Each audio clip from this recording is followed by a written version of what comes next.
ভাইয়া ইম্প্রোভাইজ করার সুযোগ দেয়।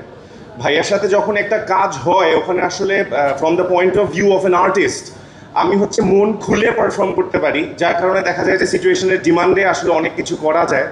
এবং অবশ্যই আমাদের প্রডিউসার স্যার, আপনাকে অসংখ্য ধন্যবাদ আমাদের চক্র 2টা প্রডিউস করার জন্য, এবং চক্র 3টা অবশ্যই করবেন এবং এনশিওর করবেন যেন ভিকি ভাই চক্র 3-এ সামহাউ আমাকে আবার মরা থেকে জাগায় উঠায়, ঠিক আছে, সামহাউ। কারণ আমি যাই হোক এটা না বলি আর স্পয়লার হয়ে যাবে, আমাকে বকা দিবে। তসিফ ভাইকে অসংখ্য ধন্যবাদ। ভাইয়ের সাথে আমার স্ক্রিন শেয়ার করা হয় নাই, কিন্তু আমি শুটিংয়ের সময় ভাইয়াকে দেখছি। সবাই তো বললো যে ভাইয়া ভালো মানুষ, এইটা সেইটা। আমি ভালো মানুষ কিনা সেটা বুঝতে পারি নাই, কারণ অত মিশি নেই। বাট ভাইয়ার যে ব্যাপারটা সবচেয়ে অসাম লাগছে যে ক্যারিয়ারের এই সময় এসেও উনি অতটুকুই সিরিয়াস যতটা আসলে শুরুর দিকে আমরা এখন থাকতেছি বা শুরুর দিকে যারা থাকে। আমি নিজে ভাইয়ার একটা জিনিস খেয়াল করছি, এটা ভাইয়া খেয়াল করছে কিনা আমি জানি না, ভাইয়া একটা খাতা মেনটেন করতো ক্যারেক্টারাইজেশনের জন্য। এটা আমি দেখছিলাম ভাইয়া, এবং ভাইয়া হচ্ছে গিয়ে খুবই সিনসিয়ারলি অ্যাক্টিং করে। বাঁধন আপু তো কি বলবো, মানে আপু এখন আর কিছু বলা যাচ্ছে না, বাট আমার খুব পছন্দের একজন মানুষ, আমার সুইট হার্ট। আমি আপুর সাথে বনলতা এক্সপ্রেসও কাজ করছি। আপু আসলে একজন ফ্যান্টাস্টিক হিউম্যান বিং। হ্যাঁ, মানে তার সাথে আমরা নিউ কামাররা যখন কাজ করি we were supposed to be like shivering, right? But ওনার সাথে ওই কাপাকাপি করা লাগে না, আপু খুব ফ্রেন্ডলি বানায় দেয়। মৌসুমি মৌ আমার সবচেয়ে ক্লোজ আর্টিস্ট এই ওয়েব সিরিজে, যেখানে আমাদের প্রেম থাকে। তো প্রেমটা আসলে কোন দিকে গেছে এটা আপনারা দেখতে পারবেন। মেঘলা, শাহেদ আলী সুজন ভাই, Marshia, everyone they just nailed their performance on the board.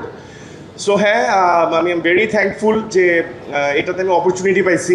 R just একটা ছোট্ট জিনিস শেয়ার করি, এটা আমি ফার্স্ট টাইম আজকে ক্যামেরার সামনে বলতেছি এবং আমার ফ্যামিলিও এটা জানে না। এই সিরিজটা যখন হয় আমরা 3 ভাই, আমার পরে 2টা যমজ ভাই আছে, ওদের হচ্ছে বিয়ে চলতেছিল, দুইজনেরই 2 দিন আগে পরে। তো একজনের বিয়ে আমি অ্যাটেন্ড করতে পারছি ভিকি ভাইয়াকে বলে অনেক কষ্ট মষ্ট করে, শুটিংটা আমারটা তাড়াতাড়ি শেষ করে। এখন আরেকজনের বিয়ে যেদিন ছিল তার ইমিডিয়েট পরের দিন হচ্ছে গিয়ে আমার খুব ইন্টেন্স কিছু সিন আছে, যেখানে আমাকে আসলে খুবই সাইকোলজিক্যালি একটা জায়গা থেকে পারফর্ম করা লাগতো। এখন আমি চিন্তা করলাম যে আমি যদি বিয়েটা খাইতে যাই তাহলে কি হবে, রাত্রে 2টা-2:30 পর্যন্ত আমরা খুব মাস্তি করব, পরের দিন সকালেই কল টাইম। সো এই যে প্রিপারেশনটা ওই ক্যারেক্টারের, এইটা আমার পক্ষে নেওয়া সম্ভব হইতো না। এবং এটা ভিকি ভাই আপনাকেও আমি বলি নাই, আমি বাসায় একটা মিথ্যা কথা বলছি।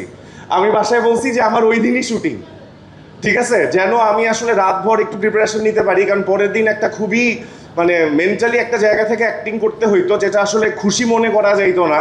তো এই ভিডিওটা যখন আমার বাসায় যাবে আমার ছোটো ভাইরা খুবই আমার উপর রাগ হবে, বাট যখন সিরিজটা ওরা দেখবে তখন খুশি হবে যে ভাইয়া বোধহয় এই জন্যই বিয়েতে আসেনি।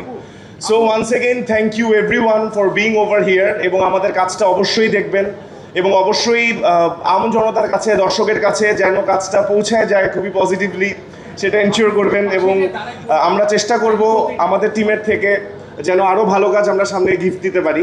সো হ্যাঁ, থ্যাংক ইউ সো মাচ।